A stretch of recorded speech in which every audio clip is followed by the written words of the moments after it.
कह रहे हैं कि सर हम ना, कोई कह रहा है मैं 500 पे स्टक हो गया, कोई कह रहा है मैं 580 पे स्टक हो गया, कोई कह रहा है मैं 450 पे स्टक हो गया। सर मुझे क्या करना चाहिए? What should I do to improve my marks as I have stuck on a number? है ना, वो नंबर कुछ भी हो सकता है। देखिए, कभी भी किसी भी चीज पे स्टक होने का मतलब क्या है कि किसी चीज में आपके सेचुरेशन आ गया। अब वो सेचुरेशन अलग अलग चीजों में हो सकता है। किसी का नॉलेज में सेचुरेशन है, किसी का सिली मिस्टेक्स में सेचुरेशन है। सेचुरेशन का मतलब समझा देता हूं, सिली मिस्टेक्स में वो बार बार सिली मिस्टेक्स ही करे जा रहा है, ठीक है। कोई ऐसा है जो इसका प्रैक्टिस में सेचुरेशन आ गया। एक टॉपिक हमने पढ़ा था जिसमें हमें required number of questions practice करने चाहिए थे, बट हमने किए ही नहीं है, ठीक है। किसी ने क्या किया है कि तैयारी 4 चैप्टर आने थे, तैयारी में 4 चैप्टर की जगह 2 चैप्टर करके गया, ठीक है। किसी ने 4 चैप्टर तैयार करने थे, बट चैप्टर चारों तैयार किए हैं, ढंग से कोई भी तैयार नहीं किया, ठीक है। तो वो आपको अपनी गलती को एनालाइज करना पड़ेगा, मैं नहीं बता सकता हूं। You are the one. जब आप, इसी कारण बोला जाता है टेस्ट एनालिसिस बहुत इंपॉर्टेंट है। टेस्ट एनालिसिस करने के बाद टेस्ट को आप जो भी एनालाइज आपने किया है, जो भी आपकी गलतियां हुई हैं, उसको एक मिस्टेक कॉपी में जरूर लिखें, जिससे पता रहे कि क्या गलती कर रहे हैं। बार बार गॉस थ्योरम के ऊपर क्वेश्चन आ रहा है और मैं गॉस थ्योरम का क्वेश्चन ही गलत करके आ रहा हूं, तो इसका मतलब मैं अपनी कॉपी ही रिवाइज नहीं करके जा रहा हूं, ठीक है। कॉपी में है भी वो, ठीक है। तो वो आपको एनालाइज करना पड़ेगा। जब तक आप अपना टेस्ट एनालिसिस में टाइम नहीं बताएंगे ना, आपको ही नहीं पता चलेगा कि आप क्या गलती कर रहे हो।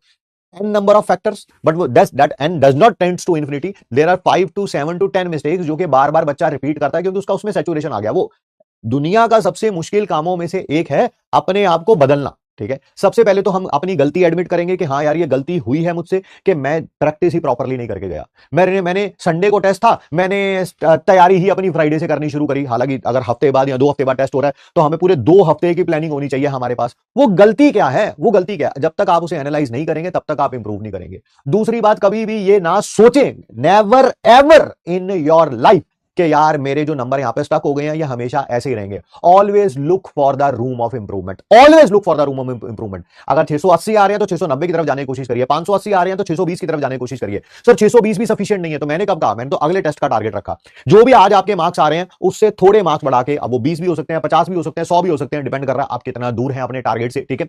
जितना दूर है उतनी ज्यादा स्कोप ऑफ इंप्रूवमेंट है ना। ये मत सोचिए कि नहीं सर किसी के तो अभी 580 आ रहे हैं, मैं तो 300 पे स्टक हुआ हूं। भाई वो हो सकता है वो 580 पे रहे और तो पीछे 300 से 400, 400 से 450, 450 से 500 करता करता तो उससे आगे निकल जाए। सो नेवर एवर कि आप ये सोचें कुछ भी गलत थॉट राइट नाउ अगले 90 टू 100 डेज में आपकी प्रिपरेशन को डीहैम्पर कर सकता है, ठीक है। कुछ भी गलत थॉट अभी राइट नाउ ये सोचना, ये थॉट भी अपने दिमाग में पुट करना, अपने सबकॉन्शियस माइंड में कि मेरा इस साल नहीं होगा। Always be positive and work hard for it. सिर्फ बोलने से ही नहीं होगा, मेहनत तो करनी ही पड़ेगी, है ना। ये कोई कह दे कि हाँ सर मैं तो हमेशा बोलता रहता हूं मैं डॉक्टर बन जाऊंगा, डॉक्टर बन जाऊंगा, सर मैं डॉक्टर बना ही नहीं। भाई पढ़ना भी है उसके बाद। What I am trying to say कि आप नेगेटिव चीजों में अपने आप को ना सोच के अपने फ्रेम ऑफ माइंड को हमेशा पॉजिटिव रखें, हमेशा हार्ड वर्क करें। हमेशा जो भी गलतियां आप रिपीट कर रहे हैं, अगर आप कह रहे हैं ना कहीं मार्क्स पे स्टक हो गए हैं, तो कहीं ना कहीं किसी चीज में सैचुरेशन आ गया आपके। अब वो आपको ढूंढ रहे हैं, वो आपके टेस्ट एनालिसिस से ही पता चलेगा। हर बार ये नहीं होना चाहिए कि टेस्ट खत्म हुआ और अगले टेस्ट की प्रिपरेशन। अरे भैया लेके बैठो उस टेस्ट पेपर का प्रिंट आउट निकालो, देखो क्या गलती कर रहे हो, पिछला पेपर से कंपेयर करो।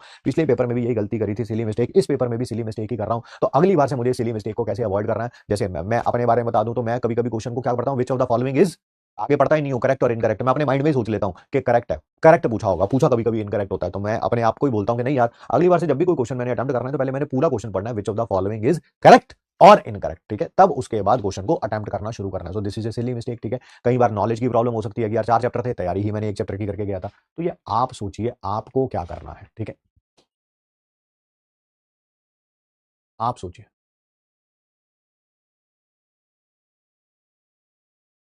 भाई नीट का एग्जाम कोई बहुत टफ एग्जाम नहीं है, नहीं है, इस बात को मान के चलो। जब तक आप इसे ऐसा मानते चलेंगे ना कि ये दुनिया के टफेस्ट एग्जाम में से एक है, 25 लाख बच्चे बैठते हैं, आपका माइंड, एक तो हमारा माइंड भी ऐसा है ना कि ये हमेशा नेगेटिव चीजें ही सोचता है, नेगेटिव चीजें ही सोचता है। घर पे आज किसी ने डांट दिया या टीचर ने डांट दिया या बड़े भाई बहन ने डांट दिया, तब लगता है, और उसने बोल दिया बाई चांस अबे तेरा तो कुछ होगा ही नहीं, ठीक है। तो अब हमेशा माइंड उसी बात को बिलीव करता है ना। और वही टीचर, वही पेरेंट्स, वही भाई बहन बोलते रहते हैं भाई तू कर लेगा यार, तुम तो कर लोगी, तुम टेंशन ना लो, इस साल तो तुम्हारा ही है। तो उनकी बात का विश्वास ही नहीं होता, है ना। Isn't it right? मैं आज तुम्हें डांट के चला जाऊं, उसका इंपैक्ट ज्यादा होगा एज कंपेयर टू आज मैं तुम्हें मोटिवेट करके चला जाऊं, है ना। मोटिवेशन 5 मिनट में खत्म हो जाएगी, और अगर अभी मैं किसी का नाम लेके उसे डांट दूं, ठीक है, वो 5 दिन चलेगा। ऐसा क्यों? Why is it so? क्योंकि माइंड ही ऐसा है, ठीक है। ये हमेशा नेगेटिव चीजों के ऊपर ज्यादा ध्यान देता है, इसकी फितरत ही ऐसी है, ठीक है। इसको जितना मर्जी आप पॉजिटिव बना के रखें, ये कहीं ना कहीं नेगेटिविटी की तरफ जाने की कोशिश करता है। But always stay positive to have minimum number of negative thoughts like that, है ना। 2025 में तेरा नहीं होगा तो फिर किसी का नहीं होगा, ठीक है। एंड प्रिपेयर लाइक कि पेपर का लेवल आपको मैटर ही नहीं करना चाहिए, क्या जेई मेन का लेवल आ रहा है, क्या नीट का लेवल आएगा, भाई प्रिपरेशन ही ऐसी करके जाएंगे कि एग्जाम जैसा भी आए मेरा तो होगा ही होगा। हाँ, rank can vary, that I can agree, ठीक है। कोई नहीं बोल सकता कि रैंक 1 ही आएगा, क्यों? क्योंकि वो थोड़ा बहुत डे के ऊपर भी डिपेंड करता है, मैं एग्री करता हूं उसमें। मैं आई लाइक गिव यू के 5% का इधर इधर चीजें हो सकती हैं, बट जब आपकी प्रिपरेशन 100% होती है तो आप 95% भी स्कोर कर लेंगे, तब भी बहुत अच्छा स्कोर करके आएंगे आप, ठीक है।